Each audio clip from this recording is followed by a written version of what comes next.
Now, the key ingredients to building effective teams, you may or may not know, but it has everything to do when it comes to trust and interpersonal relationships. And we're going to dive into what that exactly means today here on the Game Changing Work Show. So come join us.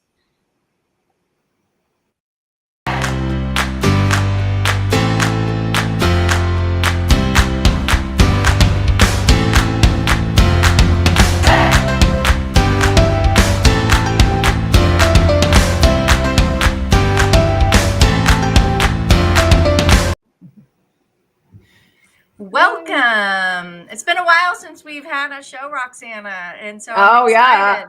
Too long. I know. Hello, Sarika. Good to see you Sarika, with us. hello. Now, we have a special guest. So before we get started on our topic, Roxana, if you can do the pleasure of introducing Tracy to the world. Yes, of course. It is my pleasure to introduce Tracy Wilks to the world. We are colleagues in the Global Team Coaching Institute program, practitioner program, and we're on our second level of certification as team coaches. That's how we met. And what I can tell you about him is he used to work at Google previously for a dozen years or so, where he also received a Google Great Manager Award. So yes, a lot of nuggets from that perspective. And that was prior to becoming an executive coach. And now Tracy works with leaders and teams together to help them develop effective responses to challenging situations. So, and that's where we decided to also work together, because we're really passionate about teams and helping teams become successful, especially in the situations that they are going through in today's world. So thank you, Tracy, for joining us today. It's my pleasure. I really appreciate the opportunity to talk with you and to be introduced to the world. Yes. Hello, world. And we have some folks that are joining us today. So welcome. We hope this to be interactive as we talk about some particular topics. I will be helping check the comments and chats to make sure that we're pausing. And those of you that are not on LinkedIn, welcome. We also do stream on our YouTube channel. Those of you that might not be aware, it's our Game Changing Work YouTube channel. So you can always go over there with our library of shows that we've had for almost 2 years, right, Roxana? I think it's been about 2 years since we've been doing this. It's insane.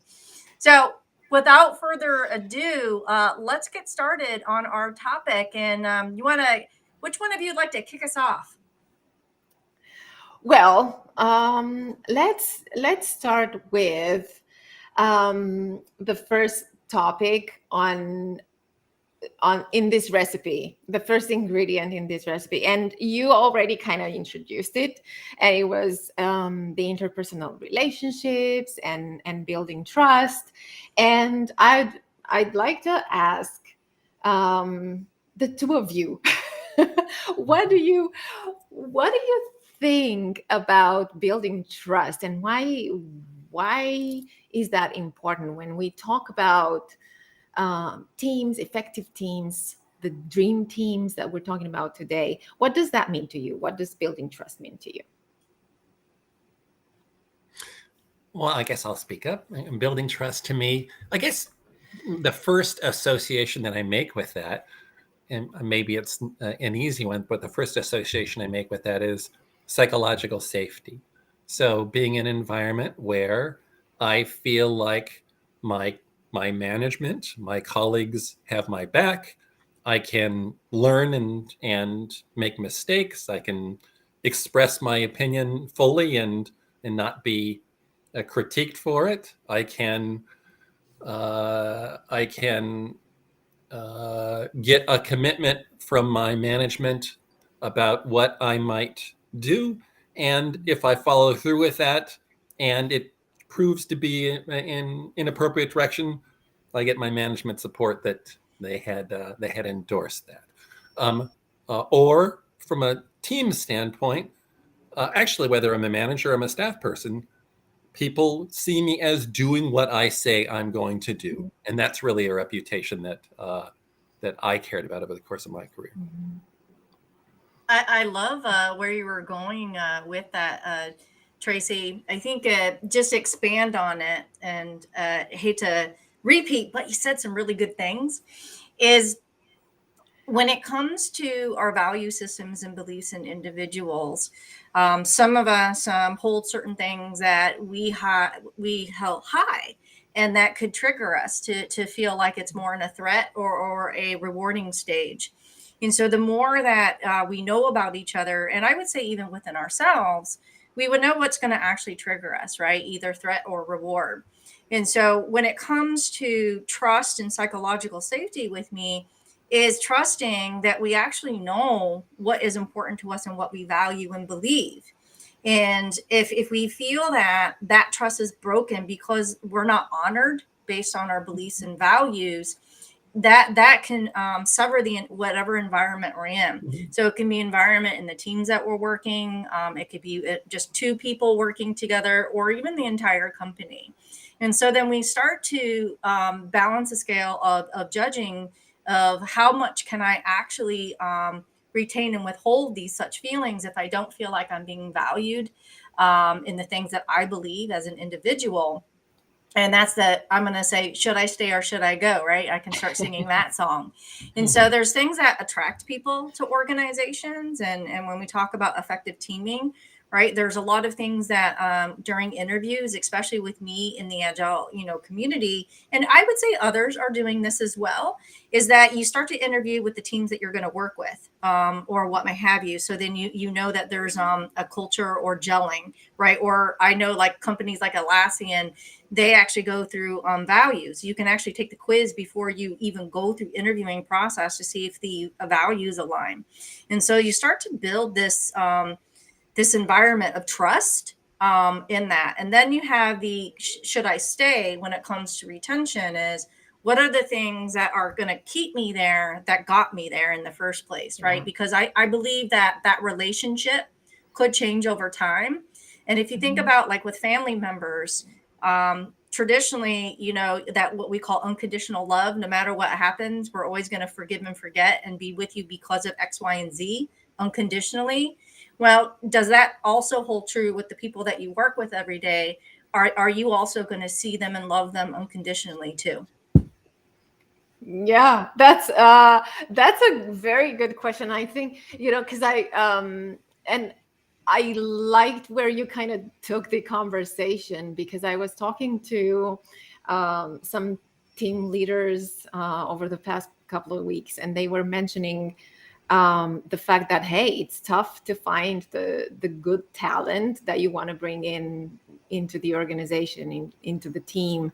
And then there are also people leaving the organization, and they were saying, look, it's never happened before where it's hard to find the good people to bring on the team, and it's hard to make people stay.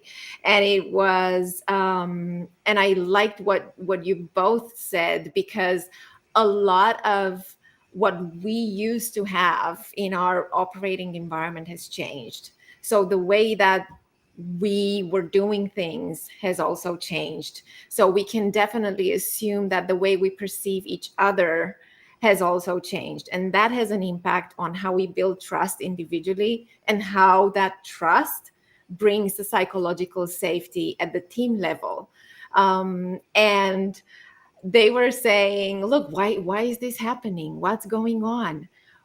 And what I see a lot happening is people are looking at what's not happening. So why people are leaving, what are they unhappy about, and why is it hard for us to find good people to bring on the team, rather than why are people staying? What makes people want to stay with us? What are we doing well, and what should we keep doing so that the good people stay, and so that it's easier to bring other good people in? And I think that has a lot to do with the with the trust that we build on an individual level, the psychological safety, and with understanding how we are different, and not whether or not we are different, because that we know, but how we are different and how we make a different kind of impact.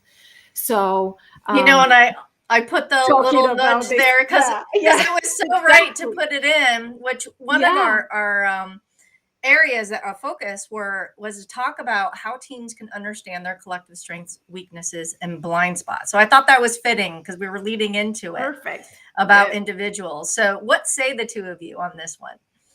I wonder if I can just add something on the trust topic Go ahead. briefly before we move on. You know, I've talked a lot to team leaders, and as well as reflected myself on what are values that the team wants to embrace, or what are values that I want to embrace in the workplace.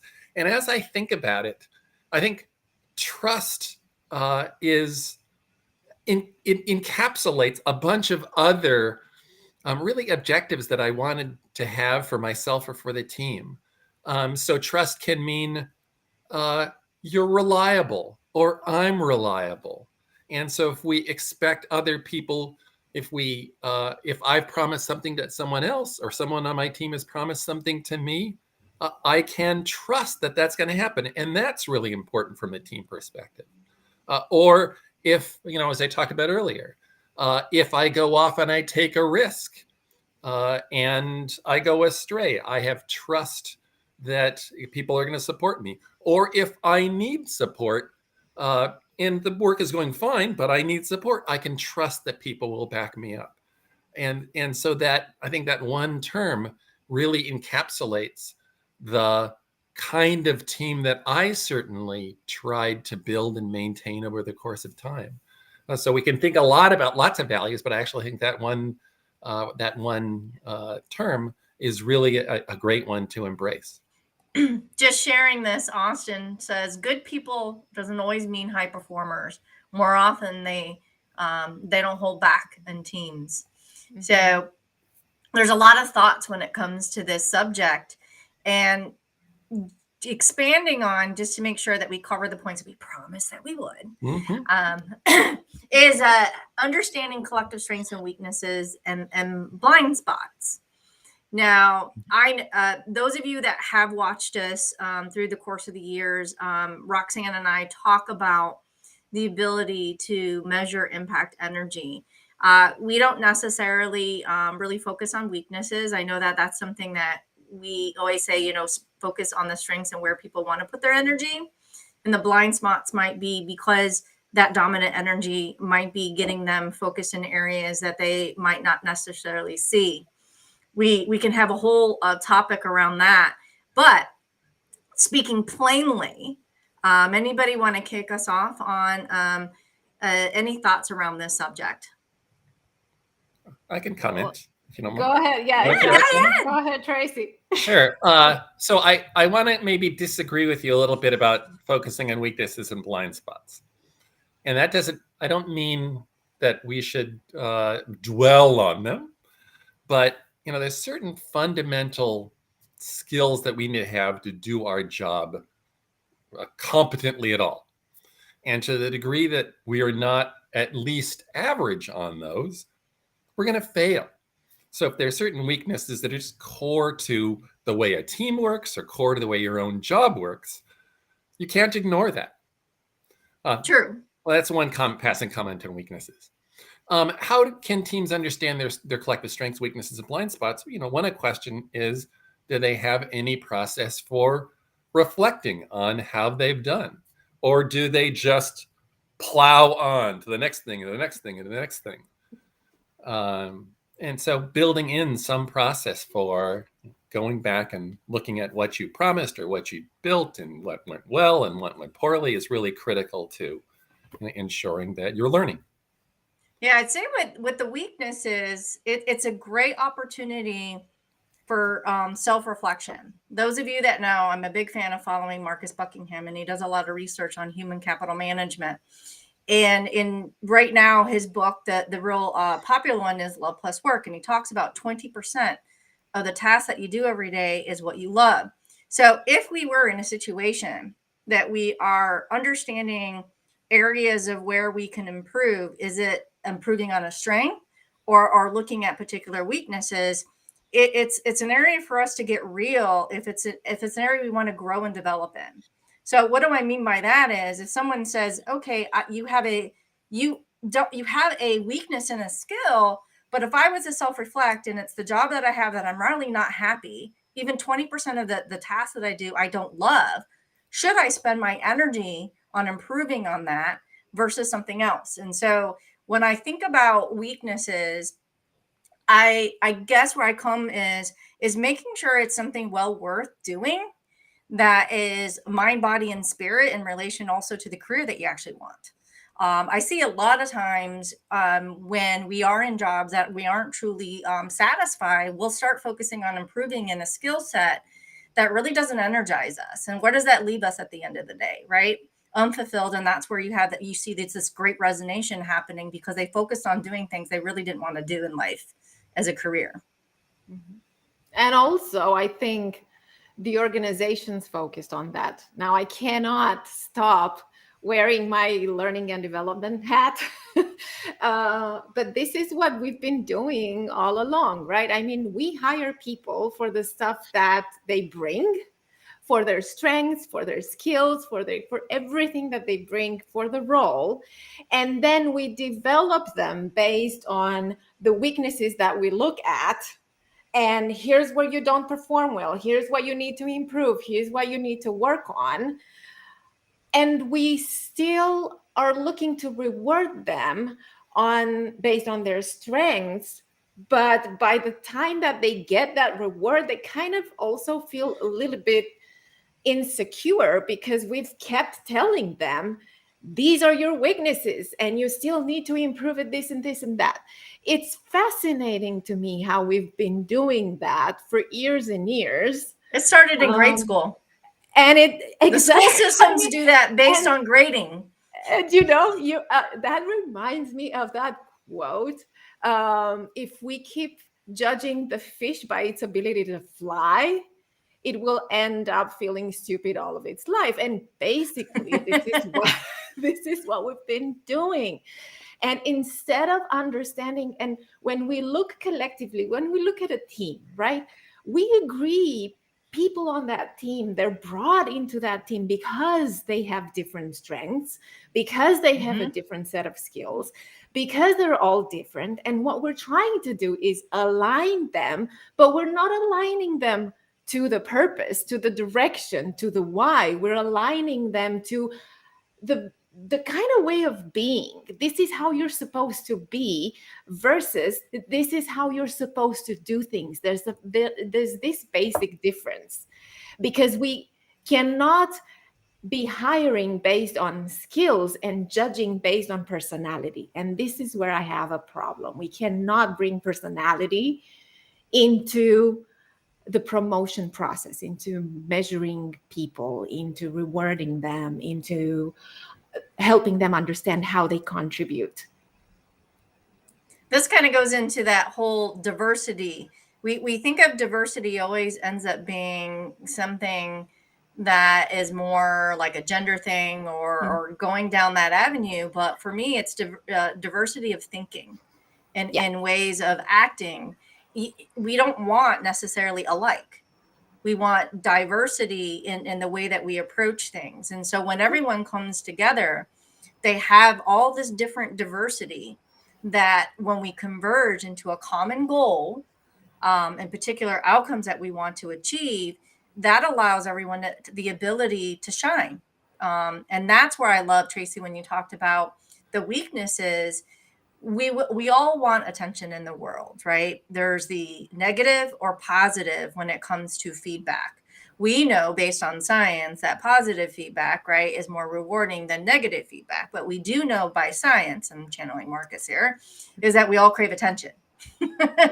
And no attention isn't good. So we'll go with the positive one here because I think all of us agree, and those of you watching, that's what motivates us. That's why we're here on the internet to the world. Exactly, right? And so I trust if those know where I'm wanting to actually be a better person and to contribute as a team member, since we're talking about teams, that they're going to help me with areas that is going to help me shine, but also is going to light me up at the same time, right? Because when I do get feedback and it's not an area where I feel energized about, I'm literally going through the scales, rationalizing in my mind, how do I really want to take this? Is it worth going to be doing for me or not? Because I'm not, yes, I heard what they said, but I'm not even interested in focusing in that area. And this is not necessarily what I talk about being a better person, right? I'm talking about they're wanting me to do things I really don't like doing. Yeah. A few comments there. One, you were mentioning this earlier about how people respond better to positive feedback than negative feedback. And of course, what's interesting, and I think you've probably referred to this, you alluded to it before and probably referred to it in previous shows, people have a real negativity bias. We are all born with a negativity bias. We fear losing more than we appreciate gaining. We are really concerned about loss of status and certainty and things like that. And so every time somebody hears something negative, they're going to hold on to that far longer. And we all know this from performance reviews and things like that. And so that's what makes feedback. If it's not, you need to, and you mentioned signs a few times, there's something like you need to say something positive 5 times as many times as you hear something negative to offset that negativity bias. So something to be aware of as managers. I think that's a great point. The only, and maybe I'll make this one other point and I'll drop it on weaknesses. There's a number of areas that are just fundamental to being effective in the workplace, and they're uncomfortable. And people can look at those and say, well, I just don't want to do those. I don't like those. I don't like public speaking.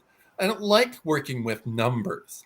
I don't like having to influence other people effectively. And yet, those are core to doing any job effectively. So I think we need to be careful about saying, well, if it's not something that you like, well, then focus on the stuff that you like, because this will chase you around any job, unless it's a job where you're kind of working in a corner, not around any other humans. So anyway, that kind of goes with the 20% if you think about, right? It might be the 80% that you don't love, but how do you tie it? This is the key to the 20% that you do love, right? And that's the creativity around that development part. Is that, are you in a job or a role, right, that you do love in that 20%? So the things that we are working on, the 80%, to your point, Tracy, is worth it, because at the end of the day, we all have to do things we don't like. It's the question is it worth it to actually spend the time on it? And that's where people rationalize in their brains. Yeah, well, that's what I would always say. All jobs have those elements. So some things you just have to get used to them because it is what it is. But also, understanding maybe don't want corporate America. I being think able to speak publicly, dealing with numbers, being able to influence people. It's kind of those are pretty life skills. To your point, yeah. I get you. And then it's also about taking that accountability for what it is that you need to do, and how maybe what you don't like doing helps the stuff that you love doing, and shines a light on that. Because we all know that, I might love what I'm doing, but if nobody can benefit from that, what is the point of me loving what I'm doing?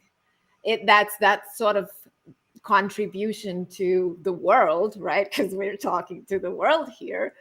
What am I doing? What are others benefiting from? What am I bringing?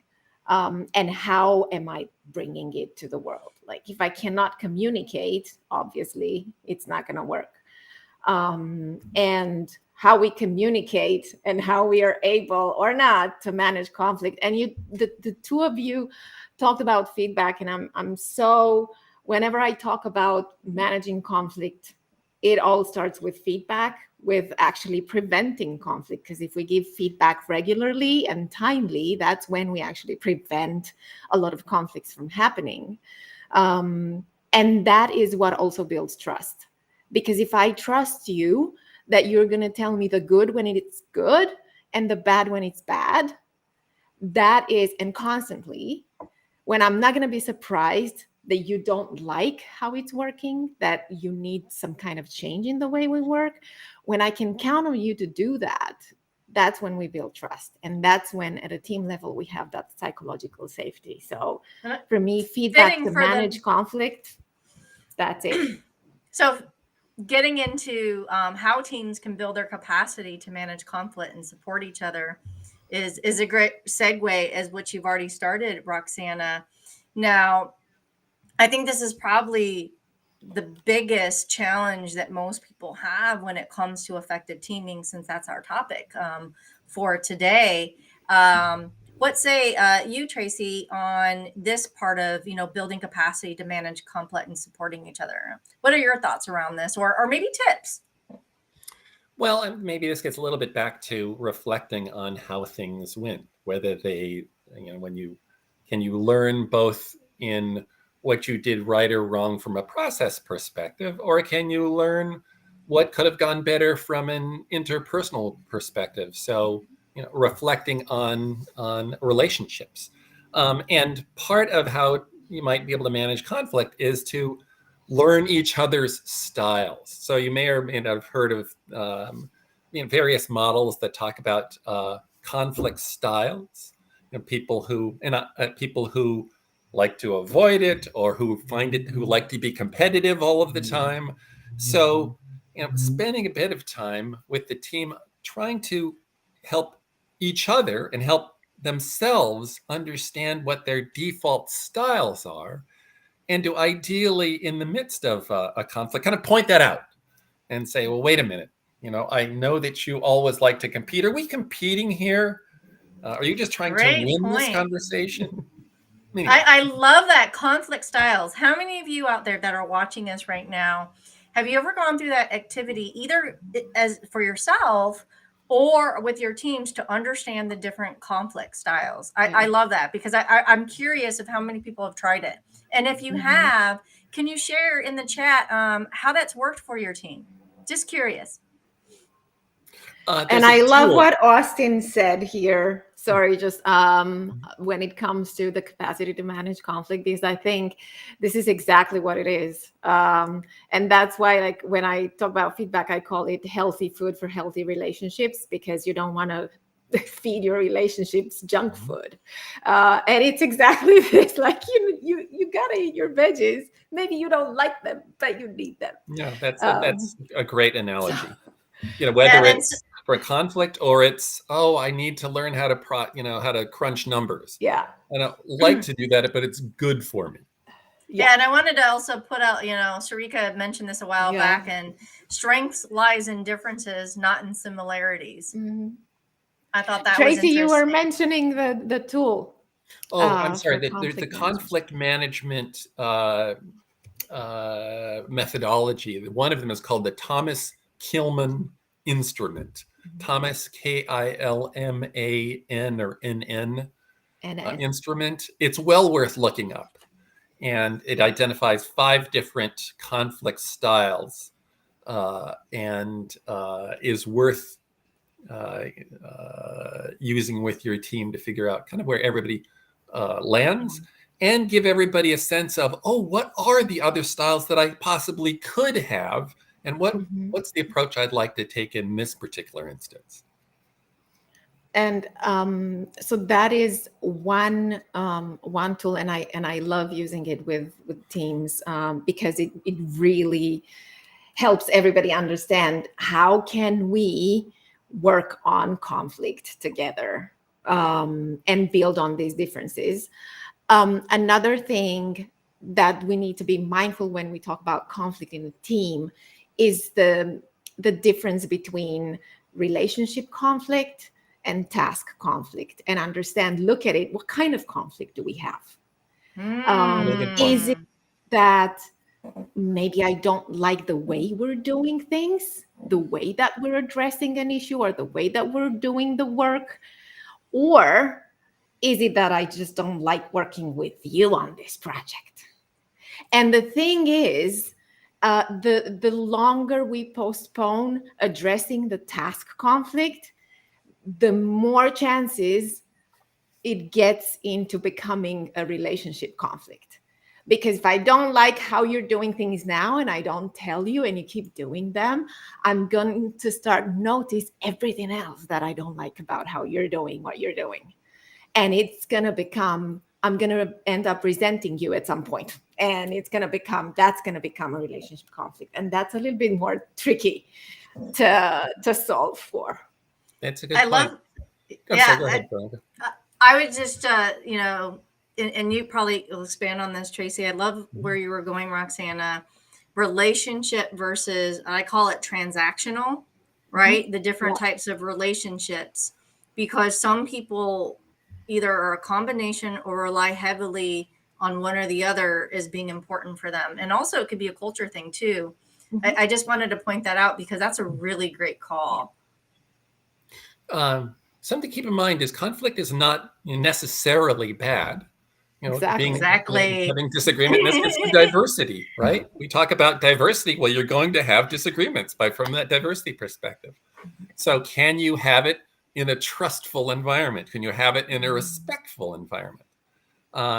So we don't mean to have warn people off having any conflict at all, just making sure it's not one where it's a relationship damaging one. One other resource to look at, by the way, there's another model that was, I think it's by a Harvard professor. I think her name is Amy Gallo, Gallo.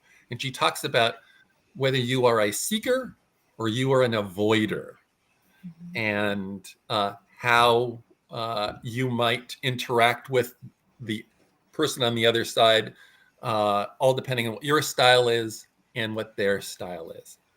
So you might look that up. I know that there's a Harvard Business Review article written by her. I found a podcast dealing with conflict avoiders and seekers. So I'll share that with everyone. I found a HBR IdeaCast. So I'll go ahead and put this in the link for everyone. Yeah, that's a great resource. Yeah, I love that. And it's true. And it goes back to how much trust we're able to build between each other, and how much of a psychological safety do we actually have at the level of the team, so that we can actually feel free to have a different opinion and express that different opinion, and not expect that we're going to be judged or excluded from the team or from the group because of that, but rather know that the group is gonna stop and think, maybe where did that come from? What are we gonna do with it? Let's see where we take it. Do we need to do something about it? But I'm saying it and it doesn't necessarily have to become conflict.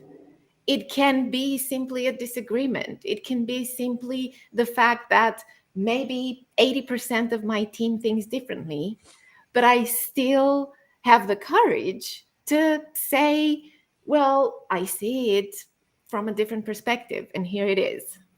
And in fact, because we really I know want I that, have right? that. Yeah, exactly. Because I know the environment is there. And that gets back to the first question and where the two of you were going about trust and psychological safety, right? And that interpersonal relationship and being key, because it's never about being worried to express thoughts and opinions, right, wrong, or indifferent. It's just the ability to feel like you could without judgment, right? The curiosity is still there. How many of you that are working in environments today, and you can think about maybe there's a difference between work environment versus personal environment. It's any environment that you are different when it comes to expressing your opinion in a situation. You might be more expressive in an environment versus when you go into another one, you don't. And have you ever taken a step back to understand why? Why is that you're a little different in those situations, right? What makes you more comfortable to do one or the other? Veronica, you mentioned earlier that about having unconditional love in a family. And, in a family, like my brother, for example, does all kinds of kooky things. I judge him. I do. But I still support him. If that's what he wants to do, then I'm going to support him in that. And that sense of unconditional support seems like a pretty neat thing to try and embrace from a team perspective. How can we say, you know what, we are a family, and we are going to support each other, and we're going to do our best to trust each other, which means we're going to do what we say we're going to do and things like that. That's what we're really trying. That's what we're really trying to build. We may disagree. We may think each other are nuts, but we're going to be kind to each other and support each other. Exactly. Yeah, I love that. I think that's the it goes to that, to being kind to each other, and to not having to know, because trust doesn't mean that I need to know everything that you do and how you do it and just have that level of detail. No, I just need to know that you're gonna do the thing that you say you do, and that you're gonna, I'm gonna trust you that you're gonna make the right choices for you, for us, for our relationship. I don't need to know everything that you do to trust you. That's not trust, that's control. So I think, but that comes with a certain level of kindness as well. And I just love So that. 2 key words I'm going to point that both of you said. I think these are really good nuggets: support and kindness. Because if we don't feel supported, because you can have a moment of judgment, we're only human, right? But if we have this innate feeling that I'm still supported, we can get past those things. And then knowing that there's heart in it, the kindness that you're talking about, Roxana, right? And I think that's where that unconditional love that you brought back into the conversation, Tracy, where that stems from, right? Love, kindness. There's this place of where if we feel that is happening, and some of you might need it more than others, and that's fine. But knowing support and kindness is there, how much that makes a difference in the environment. So I get back to that original question. Do you see a difference when you have support and kindness, how you are expressing your ideas and opinions differently in a team or in different teams, right? What do you seek? Do you seek that? Did you even know you seek it or even know it exists, right? Getting everyone to kind of think about it. That's such a great question. And I think, so what I've seen and what I've also experienced is that helps you grow, and that helps you appreciate, even when people give you some sort of negative feedback, you appreciate it because it comes from a good place. It comes with the best intentions. It doesn't come from a place where people are trying to hurt you, and then you end up looking for solutions rather than looking for who's to blame. That's what support and unconditional love and kindness bring into the whole dream team recipe.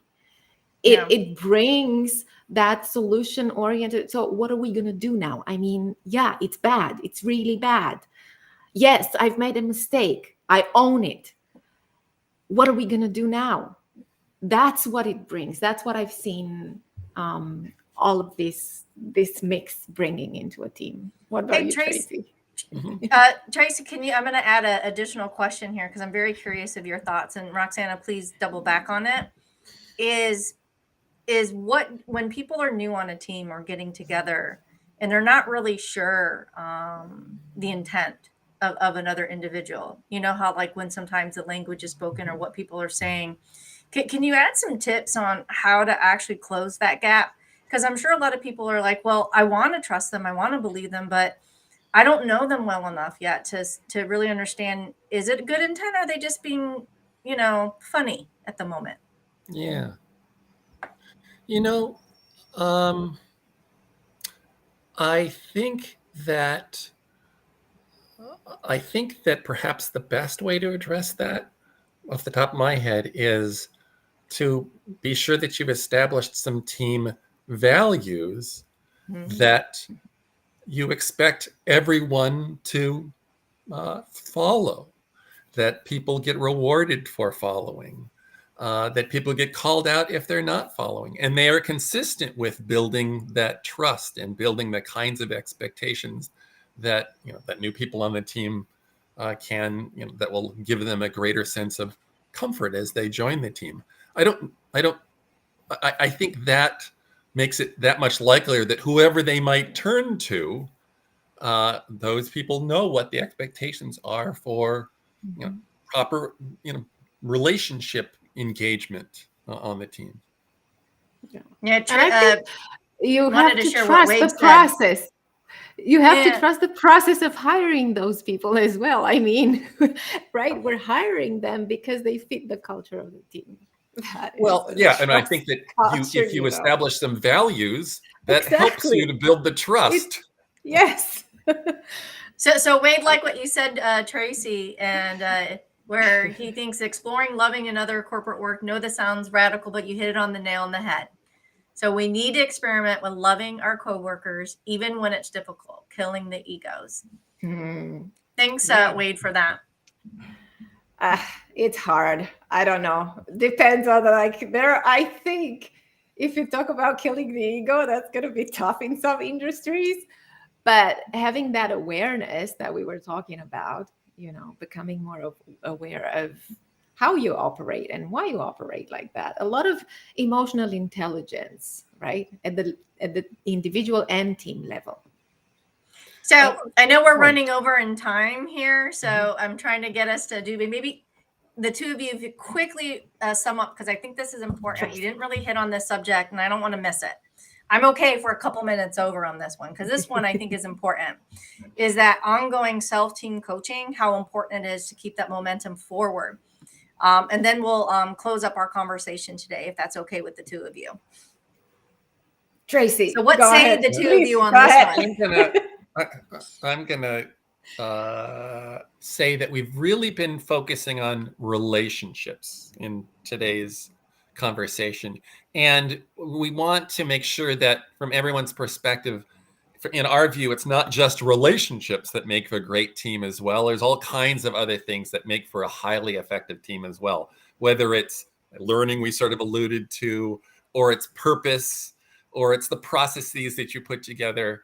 So there is a whole set of things that that really are key ingredients, and uh, and having a process for a team that can check in on all of those things on an ongoing basis allows you to make sure that you're performing as effectively as possible and continue to do so.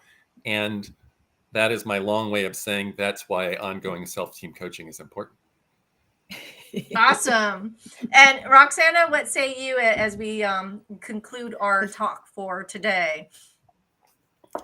It's all about. I think we've underestimated the impact that interpersonal relationships have when it comes to building dream teams. And yes, we are complex. People are complex, and we're gonna end up having arguments. We're gonna end up with an ego that gets us in trouble, like Wade is saying. And that's perfectly all right. I think we need to unlearn the culture of blame that we've grown up with in the industrial age and the industrial way of doing things, and looking at performance, and move forward to places that are inclusive and understanding that starts with us, that starts with a self-awareness and a level of managing our relationship with ourselves first, so that we can successfully manage the relationships with others as well. I think this is crucial, and we expect others to do things and to solve conflict and to prevent stuff and to offer stuff, and then we don't usually look at what is it that we can do. Speaking of offerings, I love how you opened that window up. Is the two of you have a pilot team coaching program, and we're going to drop that, folks, in the chat. We'll go ahead and drop that in the comments there. Roxana, if you can put it in the comments here on our Restream platform, and then also in the LinkedIn comments. We have to accommodate all the platforms everyone is watching. Everybody. And we'll have that. Also, those of you that might be looking on our YouTube channel, we'll also put that in the description as well, in case some of you might be watching this as a pass. So as we're wrapping up, thank you so much, Tracy, for joining us. I hope that you come back and we'll talk about more on these topics. I think it's so important right now. We've only scratched the surface about this really important topic when it comes about people at work. And really what we're trying to do is change the game, right? And make this a hyper focus, as I say, versus what we always will. It's always natural for us to go into processes and all these other things, but the elements about people really is what makes it happen at the end of the day, right? What's your favorite thing that you always say, Roxana? Strategy eats culture for breakfast, or culture eats strategy for breakfast. I said culture that eats strategy for breakfast. Yes. Yeah, you like how I just totally switched that up, right? So the primary focus there was breakfast, apparently. Breakfast, exactly. Well, my lunch is sitting here watching, going, eat me, Veronica. So thank you all for joining us. Thank you, everybody. We'll go ahead and put some more links in the comments. If you have any more questions or not, we are always here, always listening. And come back and join us the next time that we'll go live on the Game Changing Work channel. And have an awesome day, everyone. So long. Bye.